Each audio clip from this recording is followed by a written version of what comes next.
Ça y est, voilà une semaine que nous sommes déconfinés. Certains ont pu retrouver leur famille, leurs amis, d'autres retourner sur leur lieu de travail. Beaucoup, j'ai l'impression, attendent la réouverture des bars. La vie va pouvoir reprendre. Ok, d'accord. Mais après? Bah oui, qu'est-ce qui va vraiment changer dans notre rapport à la société, dans notre rapport à nous-mêmes et aux autres? Que faire de cette information? Que faire de cette pandémie? Que faire de cet événement? Y a-t-il pas des leçons à tirer? À l'échelle mondiale, je pense que malheureusement, rien ne va changer. Bon, en tout cas, pas tout de suite. Je ne suis pas pessimiste. J'applique la pensée tragique dont parle Nietzsche dans La naissance de la tragédie. C'est une acceptation complète du monde, dans ce qui est de formidable et d'horrible. L'optimiste voit le verre d'eau à moitié plein, le pessimiste le verre d'eau à moitié vide.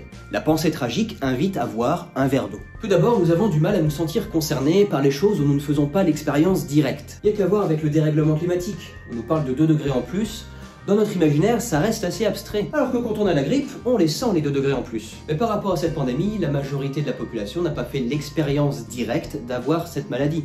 Et heureusement d'ailleurs. Mais ce manque d'expérience directe nous empêche de nous sentir concernés directement. Deuxièmement, je pense qu'il existe une homéostasie sociale. De la même manière qu'un organisme revient à son état original pour maintenir un équilibre, je pense que ça va faire la même chose avec la société. On va revenir à un état d'équilibre qu'il y avait avant. Enfin, d'équilibre. Et enfin, je pense qu'il existe une résistance face au changement. C'est ce qui fait que c'est très difficile de changer radicalement les mœurs d'une société. Il y a qu'à voir le mariage pour tous en 2012. D'où le fait que mon pronostic n'est pas pessimiste en soi. C'est juste que je n'ai pas de raison suffisamment forte pour me pousser à croire que tout va changer.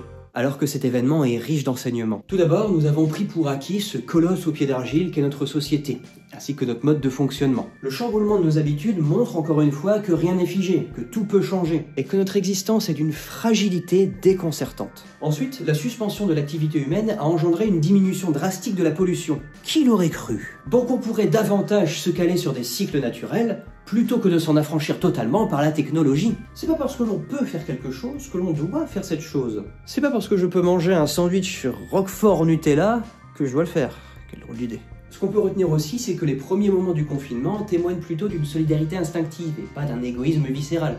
Si on oublie l'épisode du PQ et des pâtes. Et surtout, la phrase de Pascal, issue des pensées « Tout le malheur des hommes vient d'une seule chose, qui est de ne pas savoir demeurer au repos dans une chambre », n'a jamais été autant d'actualité. Bon nombre d'entre nous se sont retrouvés angoissés à l'idée de se retrouver seuls face à eux-mêmes, face à cette fragilité de l'existence. Et donc arrêtez de prendre le réel pour acquis, que nos modèles sociétaux coulent de source, que l'être humain n'est pas mauvais par nature, que le ralentissement de la population peut être bon pour la planète.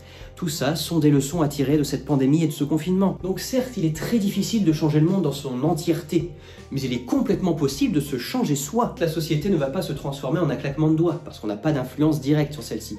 Par contre, on a de l'influence sur nous-mêmes et sur un petit groupe autour de soi. La sagesse est contagieuse. Pas autant qu'un virus, certes, mais elle peut l'être. En te transformant, tu vas forcément côtoyer des gens que tu influenceras.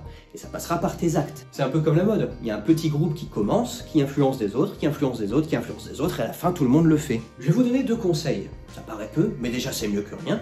Mais c'est surtout qu'ils peuvent avoir beaucoup d'effets, du moins sur le long terme. Tout d'abord, tirer des leçons de ce qu'on a vécu durant ce confinement, ce qu'on a aimé, ce qu'on n'a pas aimé, ce qu'on aimerait transmettre. Pour ce faire, je vous conseille l'écriture automatique, ou de vous enregistrer. Ça va vous permettre d'accoucher de ce que vous avez en vous, et d'avoir une trace. Pour vous donner une idée, entre ce carnet-ci et ce carnet-ci, il y a 12 ans. C'est mon 80e carnet. Ça fait 12 ans que je pratique l'écriture automatique qui devient de plus en plus une écriture délibérée, dans la mesure où je ne peux pas me passer d'écrire. Dans mes carnets, j'inscris vraiment toutes mes pensées, toutes mes idées, toutes mes réflexions sur moi-même, sur les autres et sur le monde. C'est clairement ma vision du monde, mais surtout ça me permet d'être attentif à moi-même. Et du coup, de tirer des leçons de tout ce qui m'arrive. Le deuxième conseil, c'est de nous entraîner à briser notre résistance face au changement. Pour ce faire, vous pouvez prendre de petits engagements. Vous pouvez noter en commentaire ce à quoi vous vous engagez à partir de maintenant. Même si c'est quelque chose de minime, le tout c'est de le faire. C'est quand même assez paradoxal parce que nous sommes en temps de crise et c'est là que tout peut basculer. Et c'est clair que ça se fera pas tout seul, que ça prendra du temps, mais je pense qu'il est nécessaire de retenir des leçons de cette pandémie. En fait, j'aimerais vraiment qu'on change notre rapport au monde.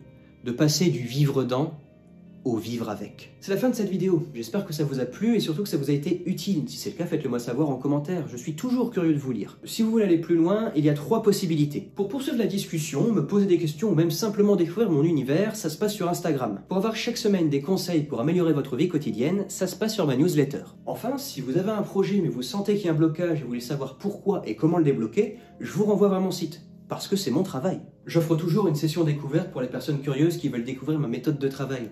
Et surtout, ça les aide. Bien, c'est fini pour aujourd'hui. Il ne me reste qu'une chose à vous dire. Bon futur!